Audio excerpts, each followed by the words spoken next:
tous, bienvenue à l'église CCH. Et vous qui nous écoutez par les réseaux sociaux, soyez bienvenus à l'église CCH. Donc, comme je l'ai dit tantôt, si c'est la première fois que vous êtes au CCH, si vous avez peut-être des questions, à l'extérieur, il y a une table qui s'appelle la table Bienvenue. On est là pour répondre à vos questions. Il y a même un petit cadeau. Si c'est la première fois que vous venez nous visiter, on a un petit cadeau pour vous. On veut connecter avec vous, donc prenez la chance, prenez le temps de venir nous voir. Et aussi vous dire qu'on a aussi notre adresse courriel aussi, où vous pouvez aussi prendre contact avec nous. Donc, n'hésitez pas à prendre contact avec nous. Aujourd'hui, nous avons, en même temps que notre réunion ici, nous avons aussi une réunion avec les ados à la salle numéro 6. Donc, si tu es un ado, dirige-toi directement à la salle numéro 6 et il y a une réunion avec Pasteur Andrew. Est-ce qu'on peut juste remercier Pasteur Andrew et Danica pour le ministère qu'ils font? On est vraiment bénis de les avoir à notre église. Donc, si tu es un ado, dirige-toi à la salle numéro 6 et Andrew et Danica vous atteindront. Donc, aujourd'hui, nous avons Pasteur Laurent qui est là pour nous prêcher encore sur notre thématique que nous avons, Vision 1.0. Donc, il va venir dans quelques minutes nous rejoindre. Juste vous rappeler que je suis déjà à la semaine prochaine, on va vite. La semaine prochaine, on a un dimanche spécial. On aura un invité pour notre dimanche spécial. Ça va être Désiré Yankee qui va être là avec nous. Donc, invitez vos amis, c'est un dimanche spécial. Soyez là. Je sais qu'il fait beau, il commence à faire beau dehors. Mais je crois que Dieu veut nous bénir et prendre le temps qu'on puisse prendre notre bénédiction à tous les dimanches ensemble et repartir durant la semaine. Et juste avant que Pasteur Laurent nous rejoigne, je vais prendre le temps de prier. Seigneur, on te remercie pour ce que tu as fait, pour ce que tu es, Seigneur Dieu, et pour ce que tu vas faire dans nos vies, Seigneur Dieu. Tu es un Dieu qui pourvoit tous les jours dans nos vies, Seigneur. Seigneur, on te remet la réunion qui a bien commencé entre tes mains, Seigneur Dieu. Que nos cœurs puissent recevoir de toi, Seigneur Dieu. Tu as préparé des bénédictions pour nos cœurs, pour nos vies, que nous puissions les recevoir, Seigneur Dieu. Et que nous puissions pas juste les recevoir, les méditer et les appliquer dans notre vie, Seigneur. On te remet notre pasteur Laurent entre tes mains, que tu puisses être avec lui, que ce ne soit pas lui qui parle, mais bien toi qui parles au travers de lui, afin que nos cœurs puissent être rejoints. Donc c'est ainsi que je te prie, de le nom de ton Fils Jésus-Christ qui vit au siècle et des siècles. Tout le monde puisse dire un grand. Est-ce qu'on peut accueillir notre pasteur Laurent?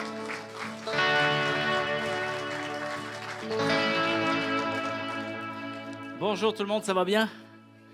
Yes, très heureux d'être avec vous ce matin. Est-ce qu'on peut remercier les musiciens, Cathy également? Merci les amis.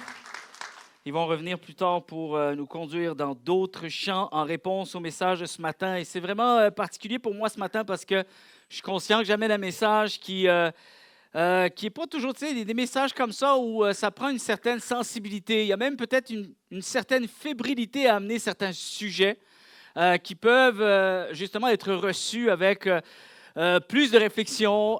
Des fois, ça peut nous interpeller. Parfois aussi, ça peut aussi nous défier. Ce matin, j'ai un message qui rentre vraiment littéralement dans cette série que nous avons depuis quelque temps maintenant qui s'intitule Vision 1.0.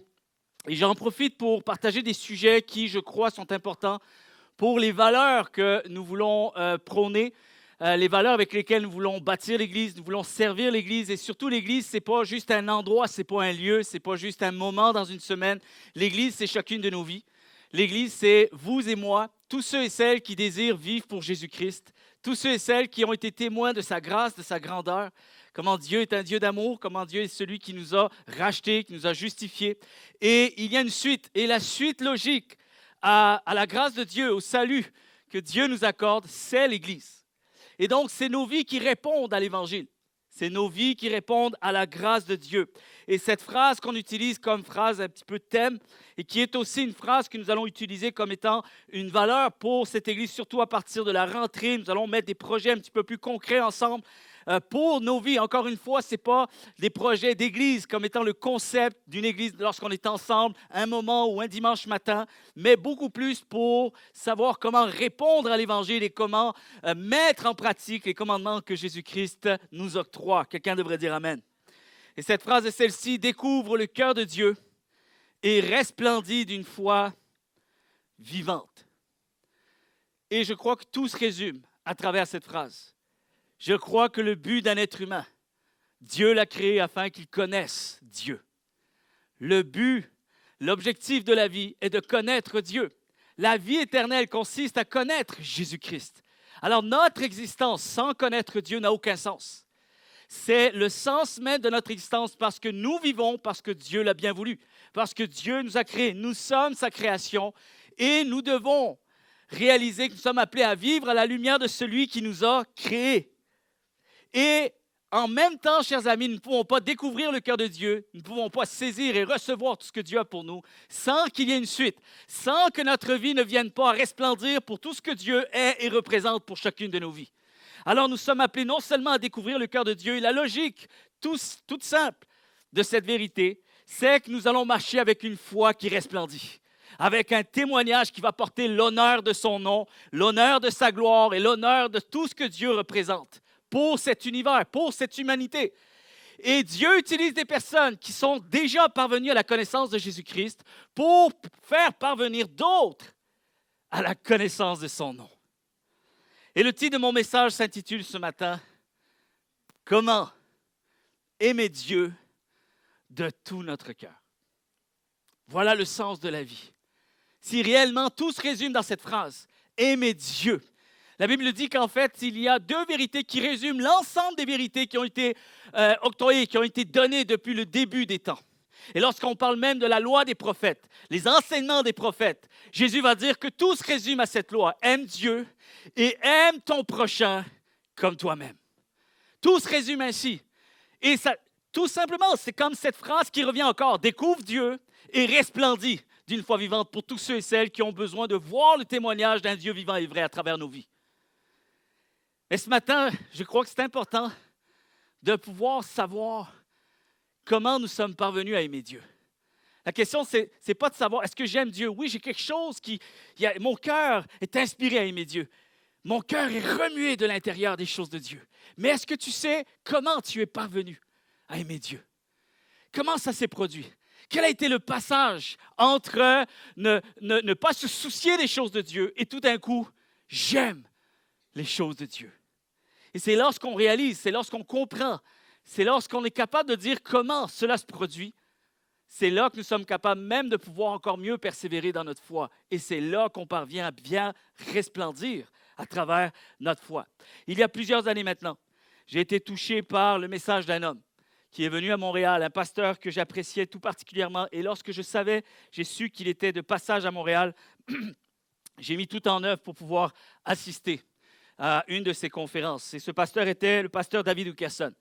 Plusieurs années maintenant. J'étais très jeune, je commençais dans le ministère. Et il y a un message qui m'a impacté. Vous savez, il y a des fois des moments dans la vie. Vous savez que c'est un moment presque de tournant de vie. Il s'est passé quelque chose. Il y a plusieurs touches, plusieurs choses qui nous touchent dans la vie. Nous sommes renouvelés parfois de ce que Dieu est pour nous. Mais il y a des moments qui bouleversent notre vie. Il y a des moments où Dieu nous parle tellement que ça devient presque une parole de vie. Ça devient une vision d'avenir. Presque tout s'enligne au travers de cette expérience qui est devenue une expérience vraiment un point d'ancrage dans ma vie. Et plusieurs choses qui ont été dites dans un des messages, mais il y a un discours qui a été donné surtout au début de son message. Je l'ai gardé. J'ai même acheté à l'époque, c'était des cassettes. Tu sais, des cassettes là, que tu mettais le crayon pour revenir en arrière. C'était ça à l'époque. Et je me souviens, là, je n'avais pas beaucoup d'argent, j'étais étudiant, mais je suis allé acheter toutes les cassettes pour la conférence et j'ai écouté ça en boucle. Et même quelques fois dans l'année, certaines fois, une fois par année, je revenais sur cette conférence parce que je savais que Dieu m'avait impacté et m'avait parlé pour une vision d'avenir. Et c'était quelque chose avec laquelle j'ai pu m'identifier. Et lorsque les cassettes ont été tellement usées que je n'étais plus en mesure de retrouver ces messages-là, j'ai écrit. J'ai comme écouté les messages, comme les derniers moments que je pouvais avoir avec ces cassettes. Ils étaient en fin de vie, là, vraiment usés. Alors, je les réécoutais et j'ai écrit. Et j'ai ça toujours sur mon ordinateur. Et dernièrement, cette semaine encore, c'était un moment où j'avais besoin de revenir à ce moment où Dieu m'a saisi, Dieu m'a touché. Et j'ai écrit ce mot pour ce message. Je l'ai retranscrit. Et je voudrais vous en faire part. Quelque chose qui m'a impacté, qui m'a touché. Et en même temps, Dieu m'a parlé pour ce message aujourd'hui. J'ai parlé aussi avec Francine, ma belle-mère. On a eu une discussion ensemble. Ça nous a fait du bien. On s'est encouragés. Tellement qu'elle a voulu que je lui envoie ce mot. Et je lui ai envoyé également. Alors, je vous le donne ce mot ce matin. David Casson, plusieurs années en arrière, a commencé un de ses messages en déclarant ceci. Nous vivons des temps sérieux. Je ne crois pas que Dieu puisse utiliser quelques hommes ou femmes que ce soit sans qu'il y ait le poids et le sérieux de l'Esprit de Dieu dans leur vie. Je ne crois pas que quelques hommes ou femmes que ce soit qui vont dans le lieu de prière en secret avec Dieu peuvent être également aussi ces gens qui se promènent sans réellement voir ce qui se passe autour d'eux, le cœur léger. Il doit y avoir le poids de l'Esprit de Dieu lorsque nous allons en sa présence et même lorsque nous devenons croyants. Il va dire ceci, je ne suis pas un prédicateur de malheur, mais à la lumière de ce que nous voyons arriver dans les nations aujourd'hui, il n'y a pas de place pour des plaisanteries et des choses légères lorsqu'il s'agit de l'Évangile. Si nous n'entendons pas la voix de Dieu, si nous ne parvenons pas à entendre le ciel, alors, chers amis, et je pose cette même question, je me pose cette question, alors quel est le but de faire l'Église? Quel est le but d'une rencontre comme celle-ci? Ça n'a aucun sens, ça n'a aucune raison. Et tellement de vérités qui ont été partagées à travers toute cette conférence, et ça reflétait, je ne sais pas si vous arrivez à imaginer un peu les genres de messages qu'on a reçus lors de cette conférence, mais la présence de Dieu était là. Et je sais que nous avons été plusieurs de mes amis, on était jeunes, étudiants, encore des amis qui servent dans l'œuvre de Dieu aujourd'hui. On se parle et on se souvient qu'il s'est passé réellement quelque chose durant cette conférence. L'Esprit de Dieu était au rendez-vous. Et il y a quelque chose qui est venu nous impacter. C'est le fait de comprendre que nous sommes appelés à marcher avec le poids de Dieu. Marcher avec le poids de Dieu dans notre vie. Au-delà d'une routine qui englobe tout l'environnement l'environnement chrétien, ce n'est pas suffisant. Il y a cet appel à répondre, répondre à l'appel de Dieu de marcher avec le poids de Dieu sur notre vie, ce qui inclut également marcher avec un fardeau pour ce qui le préoccupe, lui.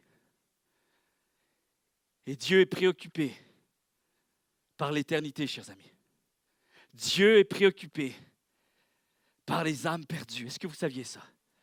Dieu est préoccupé pour ce monde qui marche dans les ténèbres, qui marche dans l'obscurité, qui marche sans espoir.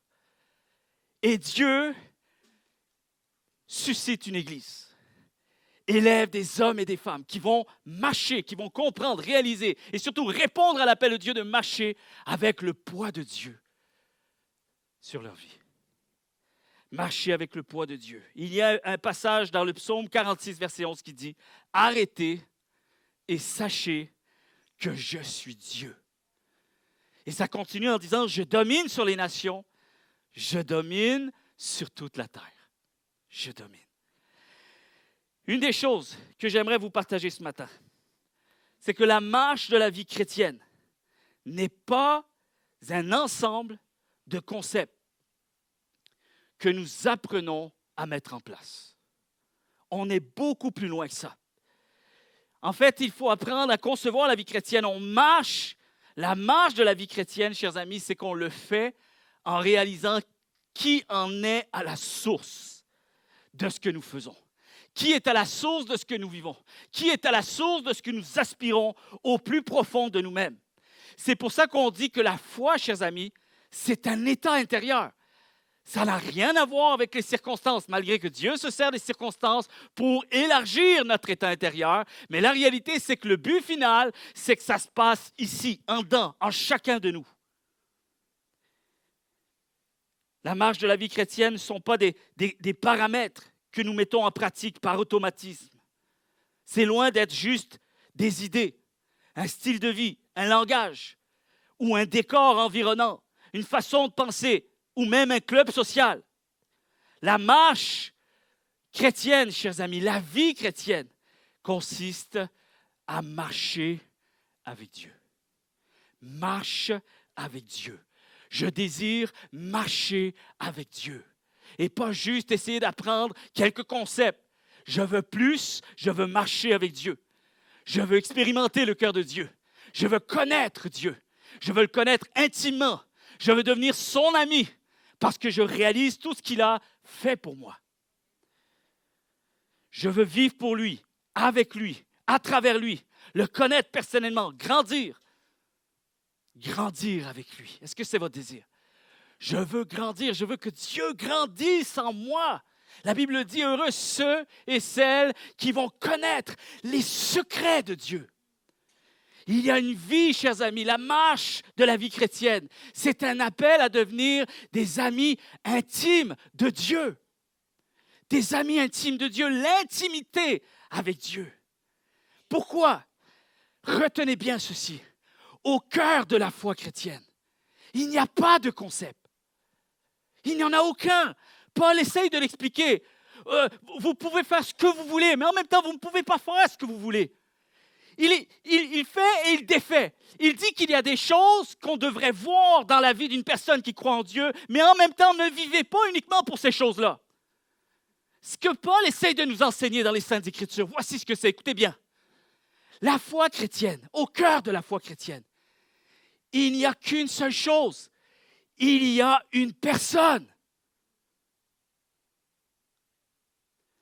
Le cœur de la foi chrétienne, c'est une personne. C'est pour ça que Jésus-Christ a dit, je suis le chemin, la vérité et la vie. Je suis tout. Il n'y a pas de destination, je le dis, ça je l'ai dit et je le redis encore. Souvent on essaie d'atteindre un objectif lorsqu'on devient chrétien par une liste de choses à faire et des choses qu'on ne doit pas faire. Ce n'est pas ça la vie chrétienne. Chers amis, ce n'est pas ça la vie chrétienne. La vie chrétienne, c'est de connaître Jésus-Christ et de le connaître encore plus, d'être partenaire avec lui. Chaque matin, mes yeux s'ouvrent. Et c'est une journée que je vais passer avec Jésus-Christ. Amen. Et là, je peux dire, je suis chrétien. J'ai foi en Dieu. Je marche dans la foi chrétienne. Et pour ça, chers amis, ce n'est pas juste de vous pousser à le faire. Je ne peux même pas faire ça ce matin. Paul, on voit bien, pauvre lui, quand tu vois comment il écrit, il défait, il fait, il défait, il écrit. Non, finalement, retenez pas ça. C'est assez particulier. Parce qu'on sent qu'il veut nous dire quelque chose d'autre que ce qu'il nous dit. Parce qu'il vit quelque chose de réel. Christ est devenu une intense réalité pour lui. Alors, il essaye de l'imager du mieux qu'il peut. Il essaye d'en donner des exemples. Il prend des principes de vie et il nous enseigne quelque chose. Et il faut saisir. Mais il y a autre chose qu'il essaye de nous dire. Oui, parce qu'au-delà du concept, je t'indique une personne. Je te présente une personne. Je veux que tu saches qu'en fait, ton plus grand but dans la vie, maintenant que tu es parvenu à la connaissance de Jésus-Christ, c'est de le connaître, c'est de vivre avec lui, peu importe ce que tu feras. Et c'est assez particulier. Pourquoi? Paul va ramener sans cesse l'importance que nous étions morts. Vous êtes là? Je vais parler du péché ce matin. Je sais que je refroidis l'ambiance en ce moment, mais ce n'est pas grave. Mais il faut que je vous parle du péché ce matin. Parce que c'est au travers du péché que nous resplendissons aujourd'hui. On va se l'avouer. Et Paul essaie d'expliquer ça par maintes reprises. La loi nous a amenés à réaliser que nous ne pouvions pas être autre chose que des pécheurs. Et parce que nous réalisons que nous sommes pécheurs, nous avons besoin d'un sauveur. Vous êtes là? Et le péché, c'est important de le garder en vue si nous voulons garder justement en vue la vie. Alors Paul va dire ceci dans Éphésiens chapitre 2, verset 5, vous l'avez à l'écran. C'est pourquoi à nous qui étions morts à cause de nos fautes, de nos offenses, et je vais en parler ce matin, il nous a donné la vie avec Christ. Oui, vous êtes sauvés grâce à la bonté de Dieu. Amen. Dieu nous rappelle surtout, oui, Dieu bien sûr, mais Paul nous rappelle surtout ici, il met l'accent sur quoi? Nous étions morts. C'est la base, on part de là. Nous étions morts. Et Paul essaye d'expliquer, pour que Dieu nous enseigne de grandes vérités, à savoir pourquoi nous étions morts et comment sommes-nous passés de cette mort à la vie. Et dans l'épître de Jean, la première épître de Jean, au chapitre 3, au verset 14, même lui va dire, « Autrefois, nous étions morts, mais maintenant, nous sommes entrés dans la vie. » Il y a eu un maintenant, il y a eu quelque chose qui a fait que nous sommes passés de la mort à la vie. En effet, celui qui n'aime pas, reste dans la mort. Ça, ce sera pour un autre message. Alors, la question qu'il faut se poser, c'est toujours les questions qui sont importantes. Comment sommes-nous morts? Voilà le but du message. Afin de comprendre comment aimer Dieu de tout mon cœur, il faut que je sache comment c'est arrivé, comment je suis mort. Voici un contexte. Et là, peut-être, ça va être difficile. Donc, ne partez pas en conclusion tout de suite. Restez avec moi jusqu'à la fin. Si quelqu'un se lève même pour aller aux toilettes, je vous ramène par les cheveux, vous vous asseyez. Il faut que tu restes ici. Tu ne peux même pas manquer. Retiens-toi. Si ta vessie est pleine, retiens-toi. Tu ne peux pas manquer ce bout-là. C'est très important. Je vais faire de la théologie avec vous. Je vais être audacieux. Mais je vous prends pour acquis. Parce que je sais que vous êtes assez brillants pour saisir des choses, même profondes des Saintes Écritures. Vous êtes là? Le premier livre du Nouveau Testament nous raconte l'histoire de 4 premières personnes. Simon, qui va devenir Pierre, qui est Pierre en réalité, André, Jacques et Jean. Vous y êtes? Que Jésus va rencontrer et va les inviter à le suivre. 4 personnes en train de nettoyer leur filet au bord de la mer. Et ici, voici ce que les spécialistes de la Bible nous disent. Stop, arrêt, time out, fini. On s'arrête là, on ne va pas plus loin. Ici, c'est le début. En fait, on prend la suite de l'histoire. C'est le début, c'est un nouveau départ, mais celui-ci va bien finir. En fait, tous les spécialistes nous disent que les débuts des évangiles, c'est comme si on revenait au début des origines. Parce qu'il est dit que Jésus était le deuxième Adam. Vous y êtes? Et donc, il faut savoir maintenant comment va-t-il s'y prendre. Ici, on s'aperçoit que ce sont des pêcheurs, pas des pêcheurs seulement qui lancent la ligne, mais des pêcheurs, des personnes qui ne savent pas qu'il y a plus que ce qu'ils vivent. Ils ne savent pas que Dieu les a créés pour plus que cela. Alors, il y a le péché qui nous obscurcit, le péché qui nous aveugle, le péché même qui nous rend ignorants. Il y a des gens en ce moment qui sont pécheurs par ignorance. Vous êtes là? Et c'est important de comprendre ici que Jésus va être ce deuxième Adam qui va ramener le pécheur à l'environnement initial qui était l'environnement parfait, là où Dieu habite. Vous êtes là? Et le premier Adam part de ce qui est parfait et sort de ce qui est parfait. Et Jésus va prendre ce qui est imparfait et va le ramener dans ce qui est parfait. Est-ce que vous êtes là? Ça, on appelle ça de la théologie systématique. C'est des choses très de base qu'il faut savoir, des grandes lignes, parce que ça nous permet de comprendre les prochaines vérités qui arrivent. Alors, il faut se référer au contexte des origines. Et lorsqu'on s'en va dans l'Ancien Testament, on s'aperçoit d'une chose, c'est que le premier homme et la première femme, c'est l'histoire de 2 personnes qui vont pécher contre Dieu et qui seront séparées de lui à cause de leur rébellion. Ils vont devenir orphelins de leur Créateur. Et la suite de l'Ancien Testament, écoutez bien ceci, raconte l'histoire de leurs descendants. Alors on va dire, oh, pas bien Adam, pas bien Ève. C'est pas bien du tout pour s'apercevoir que les autres êtres humains vont faire tous la même affaire. Et ça va raconter l'histoire de leurs descendants, 3 petits points, tous pécheurs. Vous êtes là? Meurtre, injustice, immoralité sexuelle et corruption rempliront bientôt toutes les pages de la Bible. Vous êtes là?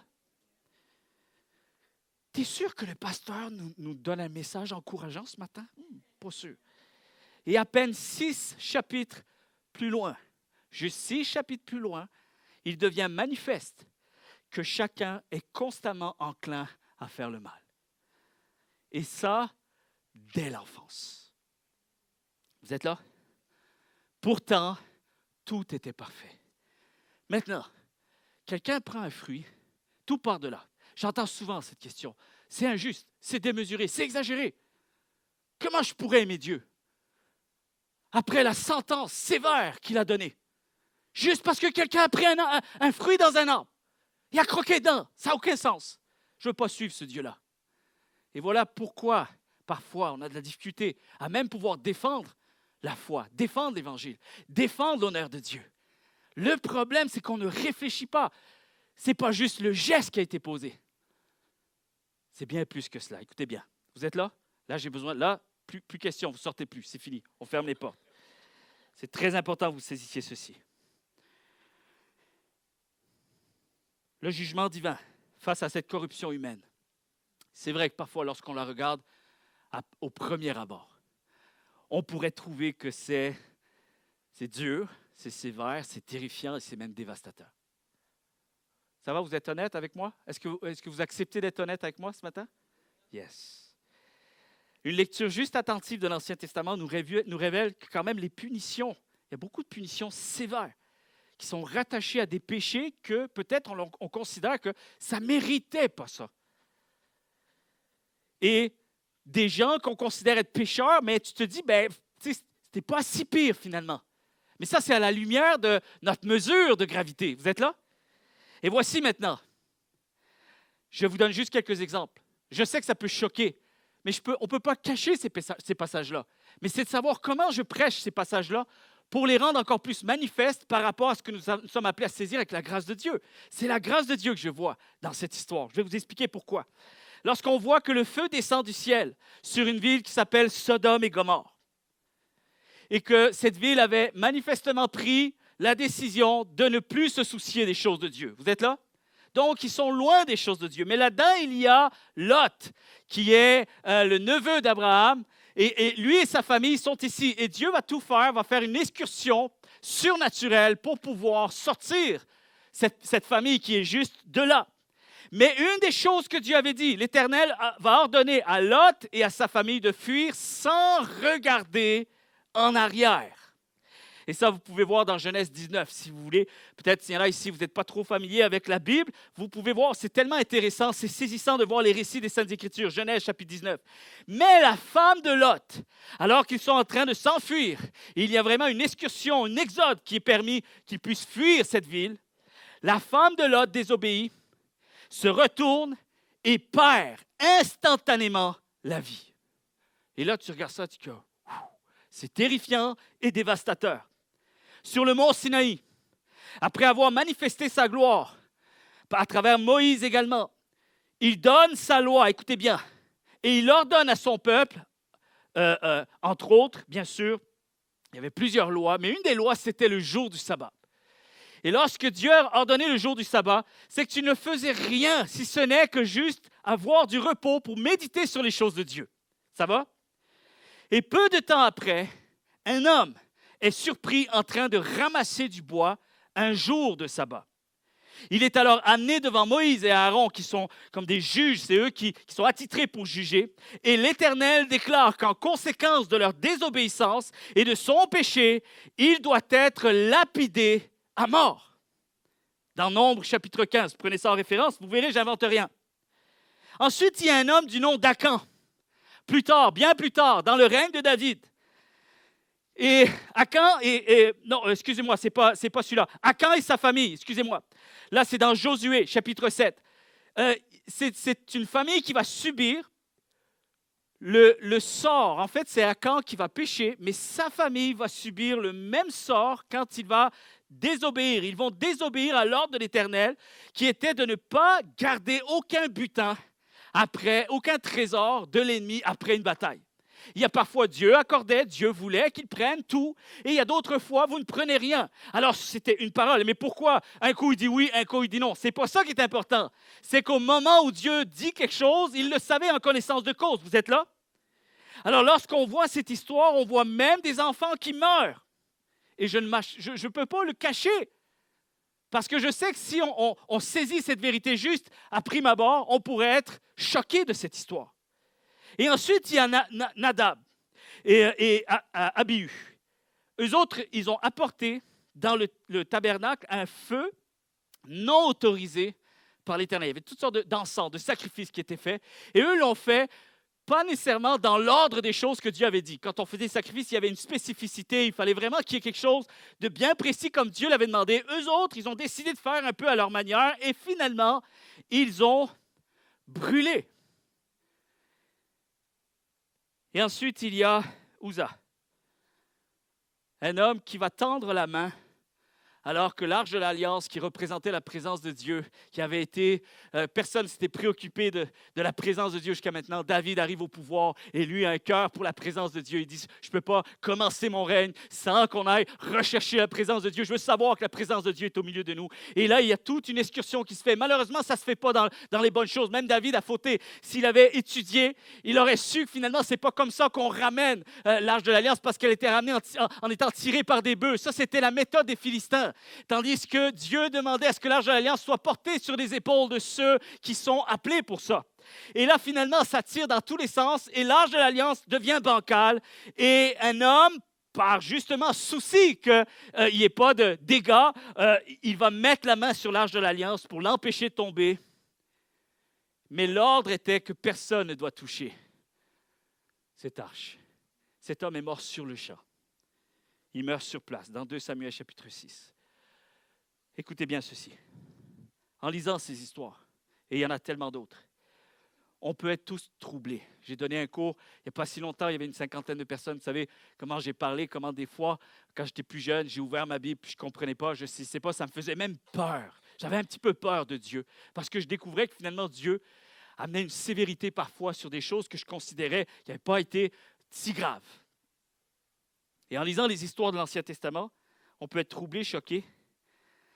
Après tout, Dieu n'est-il pas un Dieu d'amour?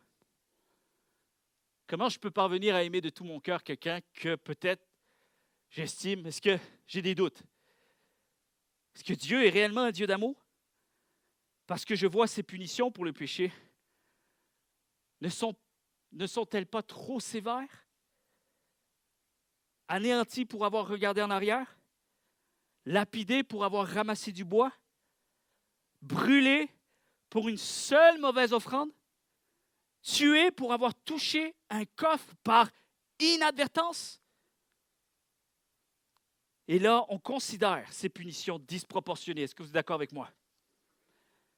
Et la Bible dit, mais le salaire du péché, c'est la mort. Écoutez bien, je vais vous donner un enseignement théologique ce matin que vous allez comprendre. Il y a plusieurs années, on est allé s'amuser dans un parc d'amusement pour les enfants. Mes enfants étaient là. Benjamin était tout petit. Vous connaissez Benjamin, le fougueux? Il n'est pas là, je peux le dire. Et lui, il aime les activités sportives et tout ça. Et on est dans un parc d'amusement. Puis il y avait un jeu qui était organisé par toute l'équipe qui était là. C'était les parents qui devaient faire une bataille de boules de neige avec les enfants. Mais c'était les parents de tous ceux qui venaient au parc d'amusement. Donc, on ne connaissait pas les gens. Mais les boules de neige, ce n'étaient pas des vraies boules de neige. C'était en hiver, malgré tout. Mais c'était des boules de neige qui avaient été confectionnées. Donc, c'était la compagnie qui avait créé ça. Et c'est fou, ça avait une texture de boule de neige, mais c'était léger. Puis ça partait super vite, puis ça faisait aucunement mal, aucune douleur. C'était extraordinaire. Puis moi, je dis, mais qui a inventé ça? C'est un génie qui a inventé ça, c'est incroyable. Et il y avait une centaine de balles partout. Il fallait que tu les trouves, puis tu te fasses des barricades et tout ça. Puis on jouait, et je vois mes enfants qui tripent. Finalement, ils veulent une deuxième partie, une troisième partie. Là, à un moment donné, il faut finir, il faut s'en aller. On rentre dans la voiture, et à notre grande surprise, tiens donc, on voit la poche de Benjamin qui était un petit peu bombée, tu vois. Et là, Marie-Ève, mon épouse, dit, Benjamin, qu'est-ce que tu as dans ta poche? Oh, rien. Est-ce que tu as volé une balle? Et là, non, il commence à pleurer parce qu'il sent la soupe chaude arriver. Et là, il dit, mais non, mais je ne sais pas, elle était à terre. Elle a trouvé toutes sortes d'excuses. Et là, c'était l'idée, c'est que même les autres disaient, ma fille, William, disait, mais c'est pas grave, il y avait une centaine de balles, c'est pas grave, on peut l'amener. Et moi, allez, je vais vous faire une petite confidence. J'ai dit, ouais, c'est bon, de toute façon, on est déjà parti, là, on y va. Et Marie avait dit, no way. Oui, demi-tour, on s'en va. Et là, Benjamin, comment? Pourquoi? Où on va? Et lui, il a eu peur. Il dit, non, tu vas redonner la balle, mais on va aller voir la personne. Tu dois faire face à la personne à qui tu as volé cette balle. Et là, j'ai dit, ben là, comment? C'est pas grave, là. Ils savent qu'il y a des enfants qui vont voler n'importe quoi. Elle dit, non, rien à faire. Marie-Ève, là, c'est elle qui gère, OK? C'est comme, Elle me dit, bon, le pasteur, il doit même gérer sa maison. Non, je gère l'église, mais pas la maison. Bon, c'est une autre histoire. Et on retourne, et on le prend par la main. On l'amène devant la personne. Et Marie-Ève a voulu faire comprendre. Il a pleuré, tout ça. Et la madame a dit, c'est pas grave, c'est gentil que tu sois revenu. Puis là, je vous demande pardon, je vous redonne la balle. Il redonne la balle, puis c'est à une personne qu'il a redonné la balle. Ce n'est pas un concept, ce n'est pas dans une boîte. C'est à une personne qu'il a redonné la balle. On est rentré dans la voiture. Et là, il y avait, tu sais, souvent Jésus, il disait une parabole et en plus, ensuite, peut-être parfois quelques heures, quelques jours plus tard, il l'expliquait. Et là, Marie-Ève, dans la voiture, dans le chemin du retour, elle explique, Benjamin, il faut que tu saches une chose. Quand tu voles quelque chose, quand tu fais une offense, c'est jamais de regarder la gravité de ce que tu as fait. Ce n'est pas l'objet en soi qui est important. C'est qu'en arrière de ce que tu as fait, tu as offensé une personne. Et il faut que tu saches à l'avenir, toutes les décisions que tu vas prendre, il y a des conséquences. Parfois, elles sont minimes et parfois, elles sont plus graves. Ça dépendra de la personne que tu auras offensée. Est-ce que vous êtes là ce matin? Écoutez bien ceci. Si tu brises une brindille, si par malchance, quelqu'un d'écolo est là dans l'entourage et te voit faire ça, bon, tu risques de te faire passer un savon, OK? Pour cette personne, tu es terriblement coupable, mais aux yeux de la loi, tu n'es pas trop coupable. Vous êtes là? Par contre, si tu brises un être humain, il y a des lois plus graves. Et les lois sont faites, chers amis, pas nécessairement pour ce qu'on fait, pour la gravité de qui ça a offensé. Et il y a des lois, chers amis, de valeur. Et le péché, ce n'est pas tant le péché, ce n'est pas tant les choses que tu fais, les choses que tu ne fais pas. C'est savoir la personne qui en est offensée au bout de ce que tu fais. Alors imaginez une brindille. Imaginez faire du tort à un enfant, un homme ou une femme. Il y a des lois. Et tu vas devenir vraiment coupable. Et tout dépendant de ce que tu auras fait, tu peux même avoir une gravité de sentence sur ce que tu as fait envers un être humain. Et lorsqu'on parle même d'un innocent, quelqu'un de vulnérable, les lois ne sont pas les mêmes lorsque tu te défends parce que c'est un criminel qui t'a abordé. Et donc, tu as dû te défendre et peut-être que tu as posé un geste qui a affecté cette personne. Et ce ne sera pas pareil que si tu avais posé le même geste envers quelqu'un qui ne t'a rien fait. Les lois diffèrent. C'est pour ça qu'il y a des avocats. C'est pour ça qu'on étudie, on enquête, on prend le contexte parce qu'à la fin, la sentence va être déterminante en fonction de ce qui a été fait, mais surtout envers qui et selon ce que la personne était à ce moment-là. Alors, il y a des lois très sévères pour les enfants, pour les gens vulnérables, pour les gens en faiblesse, les gens même qui sont parfaitement innocentes. Et il y a d'autres lois, chers amis, à un niveau supérieur, pour les personnes qui sont souveraines, les personnes qui sont en autorité. Vous êtes là? Un jour, un homme est rentré dans un taxi et a dit au chauffeur, c'était dans un pays arabe, écoutez bien ceci. Monsieur le chauffeur, je suis en train de faire un exercice de réflexion, philosophie, de vie. Parfait. Si je vous giflais là, à cet instant-là, vous feriez quoi?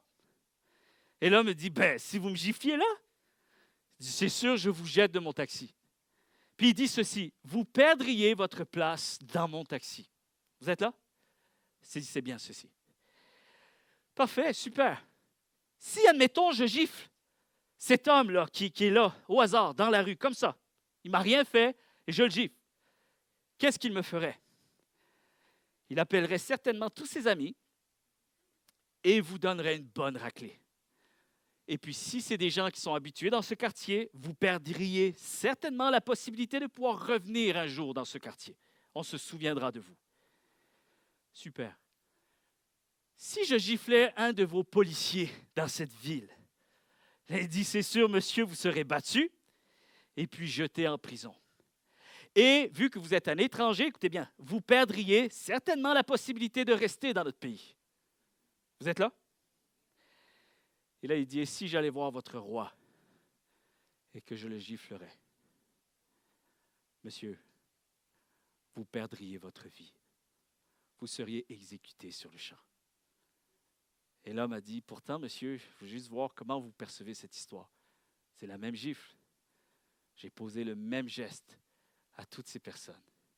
Et l'homme a répondu ceci, « Oui, monsieur, je comprends, mais le niveau de sévérité de la punition ne dépend pas de ce que vous avez fait uniquement, mais à qui vous l'avez fait. » Est-ce que vous êtes là? Je ne sais pas si... J'ai prié pour que Dieu vous révèle ce message. C'est quelque chose que j'ai compris il y a plusieurs années lorsque j'étais jeune. Comment nous traitons le péché? Ce n'est pas le péché en soi, c'est qui est en arrière de mon offense. Quand on est chrétien, chers amis, ce n'est pas juste de voir qu'est-ce qu'il m'est possible de faire ou de ne pas faire ou d'essayer de passer sous les radars. Ce n'est pas ça qui est important. Ce qui est important, c'est de toujours se souvenir qu'il y a une personne en arrière de ce que je vis, de ce que je fais, de ce que j'accomplis ou de ce que je manque d'accomplir, de ce que je refuse de vivre. Est-ce que vous êtes là? Ça change tout. C'est la personne qui est visée. Et si je dis que je suis chrétien, ça veut dire que la personne que je désire honorer le plus dans ma vie, qui est sur le haut du podium, c'est Dieu lui-même. Maintenant, chers amis, est-ce que vous comprenez que c'est toujours plus grave lorsque vous vous en prenez à une personne qui est plus importante? Vous êtes là? La Bible dit qu'il est seul souverain. Vous êtes là? Dieu est le seul souverain. Et Paul veut le rappeler. Lorsqu'il enseigne, nous sommes passés de la mort à la vie. Il faut que vous sachiez, en fait, tu es mort pourquoi? Parce que ne serait-ce que même un seul de tes péchés offense le Dieu de l'univers. Tu ne peux pas tenir face à ça. Tu mérites une mort définitivement, infiniment éternelle. Est-ce que vous êtes là? Tu meurs sur le champ. C'est pour ça. Ce n'est pas une question de dire « Ah, mais pourquoi Dieu ne nous fait pas grâce? » Surtout que Dieu nous a fait grâce. Je m'en reviens avec ça. Mais comprenez bien, ici ce matin, Dieu est souverain. Il n'est régi que par sa seule autorité. Il n'en existe pas d'autre. Nous n'avons rien apporté sur cette terre. Il a tout fait.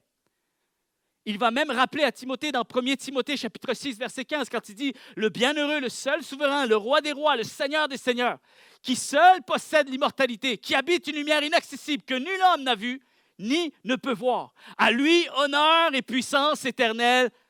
Amen. » Alors, il faut comprendre ici que Paul rappelle à Timothée tout ce que Dieu est, parce que c'est en gardant bien en vue tout ce que Dieu est qui nous permettra de pouvoir l'aimer de tout notre cœur. Parce que je réalise toute la grâce que j'ai de pouvoir continuer à vivre avec lui en plus, malgré toutes les offenses de ma vie.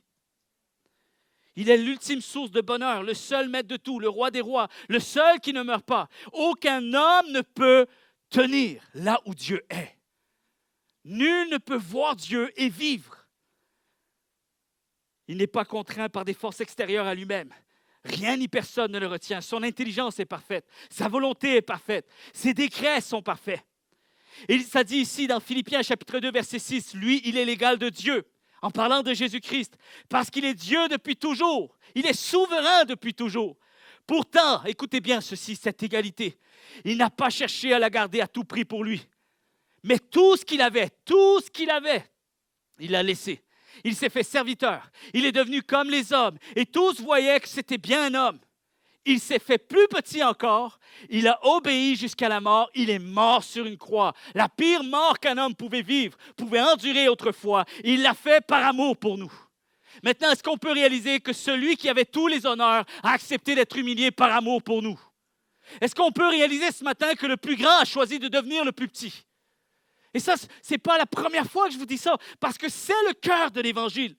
Le plus considéré a choisi d'être moqué et racheté par nous. Par nous.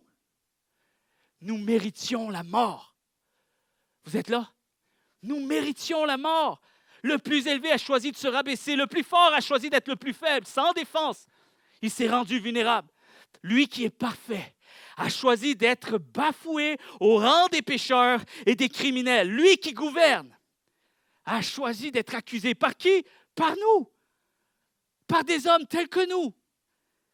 Lui qui pouvait nous anéantir a accepté de subir le châtiment des hommes pour nous prouver son amour. Est-ce que vous êtes là ce matin? Pour nous prouver son amour.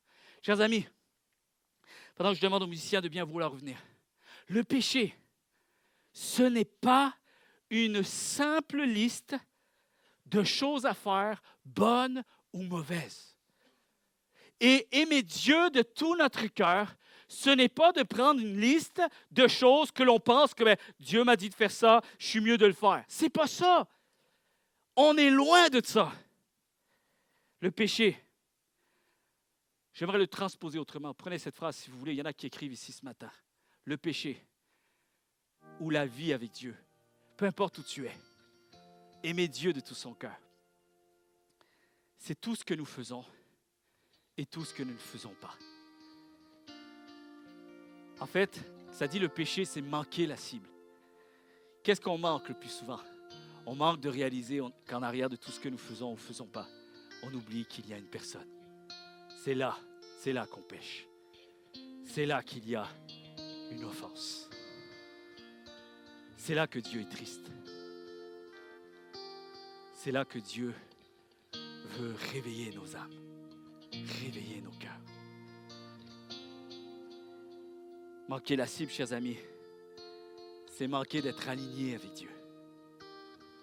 Manquer la cible, c'est ce qui ne fait pas de sens avec tout ce que nous avons reçu et tout ce que Dieu nous a accordé. C'est quand ça ne fait pas de sens et quand on vit sans être saisi par cette réalité. Est-ce que vous êtes là? Lorsqu'on parle d'aimer Dieu de tout notre cœur, c'est de vivre notre vie avec Dieu. Amen. C'est notre vie avec Dieu. C'est comment nous considérons la suite avec la foi en Dieu. C'est comment je vais maintenant vivre cette relation avec Dieu au travers de mes choix, au travers de mes décisions, au travers de tout ce qui va m'être présenté, toutes les opportunités, toutes peut-être aussi les tentations. Ça ne veut pas dire qu'on va être parfait, mais ça veut dire, chers amis, que nous serons appelés toujours à considérer au-delà d'une tâche, d'un accomplissement, d'une œuvre qui a été accomplie. C'est une personne qui réveille mon âme.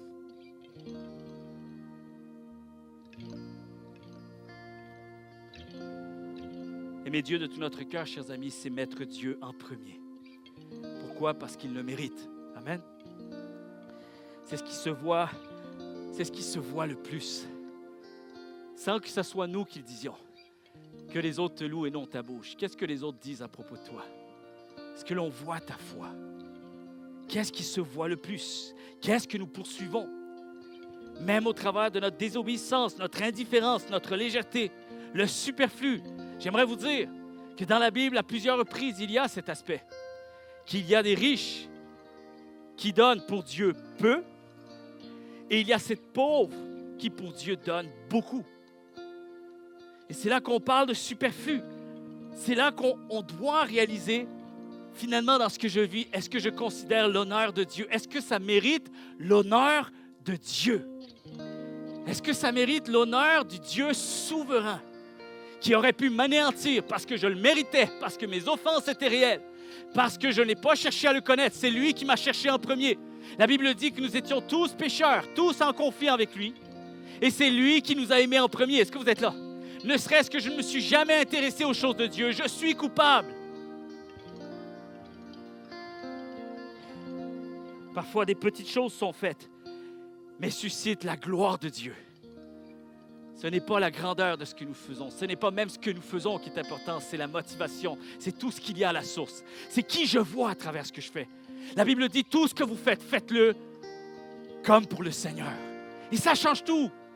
Parce que si tu es conscient de ce que Dieu est pour toi, si réellement tu es parvenu à la connaissance de Jésus-Christ, ça veut dire que tu as expérimenté le passage de la mort à la vie. Et tu sais que tu méritais, par tes offenses, d'être mort. Mais par sa grâce, Dieu m'a donné vie. Il m'a racheté.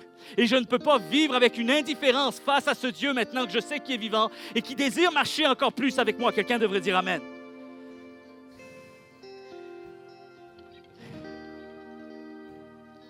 Une foi qui répond à son appel, chers amis.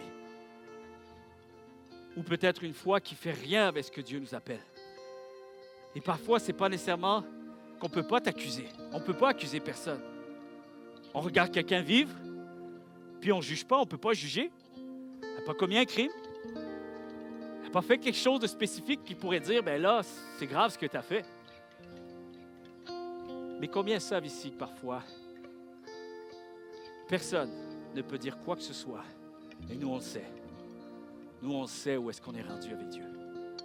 On sait si même le geste que je fais, le quotidien de ma vie, je sais que je suis bien en dessous de ce que Dieu me demande de vivre. Je sais qu'il peut y avoir peut-être parfois une forme d'indifférence, une forme de superflu, de superficialité. Chers amis, au risque de vous choquer ce matin, mais ça peut être aussi une offense que nous faisons à Dieu. Parce qu'à la lumière de tout ce qu'il représente pour nous, il mérite bien plus que ça. Vous êtes là? Une chance que sa grâce continue d'être déversée. Une chance que ce n'est pas l'histoire d'un jour, la grâce de Dieu. Une chance que c'est à tous les jours que je peux revenir dans sa présence.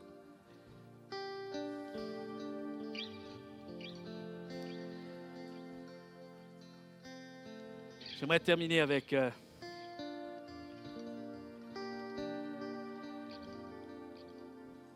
une finale de film.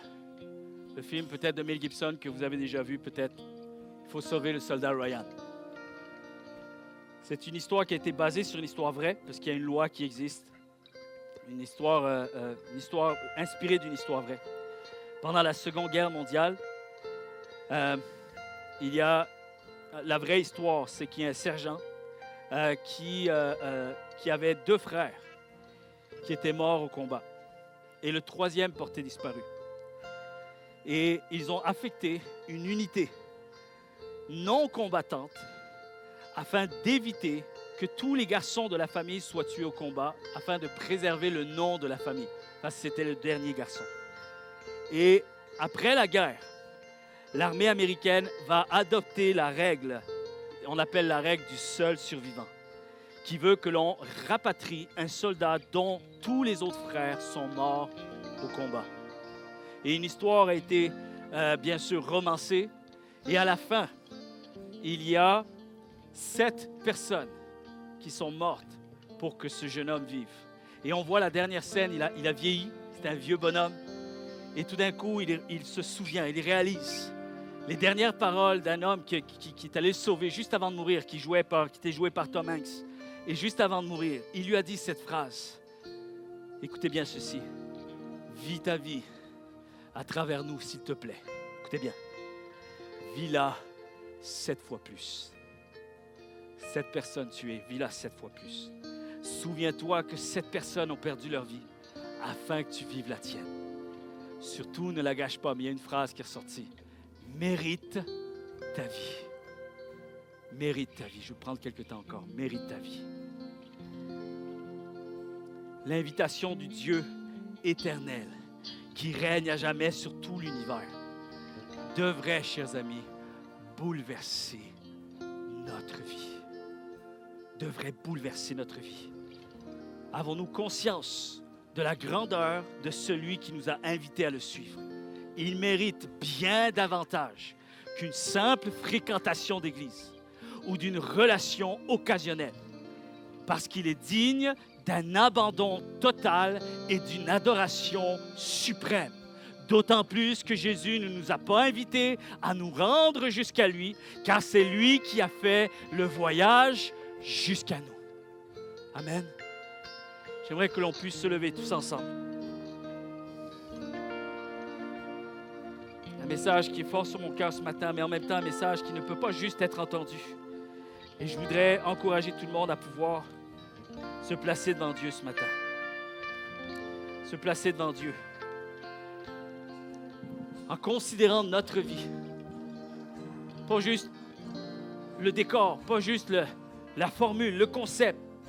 Des choses que je fais, des choses que je ne fais pas. Pas ces choses-là. Ce matin, j'aimerais que l'on soit préoccupé par une seule personne, Dieu lui-même. Que l'on pense à lui ce matin. Que l'on considère ce qu'il a été pour nous, ce qu'il est encore pour nous. Et j'aimerais vraiment ce matin, alors qu'on a les yeux fermés, qu'on puisse tous se placer presque, je dirais, avec un élan de repentance. Où est-ce que nous donnons notre cœur à Dieu? Seigneur, renouvelle mon cœur. Renouvelle mon cœur, que je puisse considérer ta personne, ta présence lorsque je vis. Pour tout ce qui m'est placé devant moi. Que je puisse considérer qui tu es, Seigneur Jésus, à chaque jour de ma vie. Seigneur, nous nous plaçons devant toi, Seigneur, en tant qu'Église, mais en tant que chaque individu. Seigneur, on veut réaliser, Seigneur, que je suis appelé à plus avec toi. Et je veux te donner mon cœur. Je veux t'aimer de tout mon cœur en réalisant qui tu es, en réalisant la personne que tu es. Seigneur, tu mérites le meilleur de ma vie. Et Seigneur, ce matin, on ne veut pas se placer devant toi avec une obligation, avec contrainte, Seigneur, parce que même cet élan de cœur, nous pouvons te le demander. Seigneur, tu vois mon indifférence. Seigneur, tu vois à quel point parfois je suis dans une marge de vie chrétienne, peut-être de superflu. Mais Seigneur, je réalise que je veux plus que ça. Je réalise, Seigneur, que ma vie est appelée à te glorifier et à pouvoir refléter, resplendir tout ce que tu es encore plus. Seigneur, donne-moi un cœur pour t'aimer. Seigneur, donne-moi un élan de cœur. Renouvelle mon cœur. Seigneur, j'ai besoin de toi ce matin. Alors que nous sommes ici ce matin, osons élever des prières peut-être qui nous concernent à nous, qui sont les nôtres. Seigneur, je suis appelé à plus. Donne-moi un cœur pour s'engager. Donne-moi un cœur, Seigneur, pour mieux aimer, pour plus aimer. Seigneur, donne-moi de penser à toi lorsque je dois prendre soin des autres. Donne-moi de penser à toi lorsque ma foi est appelée à resplendir. Seigneur, à travers toutes mes activités, Seigneur, ce n'est pas le but de juste avoir des activités et avoir peut-être du matériel de sécurité, Seigneur Jésus. Je suis appelé à être un ambassadeur pour Jésus-Christ. Tu t'es fait connaître à moi. Tu es parvenu jusqu'à moi, Seigneur Jésus. C'est une grâce. Et Seigneur, tout ce que je jouis avec toi, Seigneur, toute cette joie, Seigneur, que tu me procures, Seigneur, je suis appelé à pouvoir resplendir à travers ce témoignage. Alors donne-nous, Seigneur, en tant qu'Église, mais en tant que chaque croyant, Seigneur, de marcher avec plus cette vision de qui est Dieu. De cette vision de l'éternité, cette vision, Seigneur, que tu es éternel, que tu es souverain, que tu es tout pour nous. Tu aurais pu nous anéantir, Seigneur, mais tu as choisi de nous pardonner, de nous aimer, de nous racheter, Seigneur. Alors, mon Dieu, je suis devant toi et je déclare, Seigneur, que je veux vivre davantage à la lumière de ce que tu es pour moi. Dans le précieux nom de Jésus, on a prié et tout le monde déclare un vrai et un grand Amen.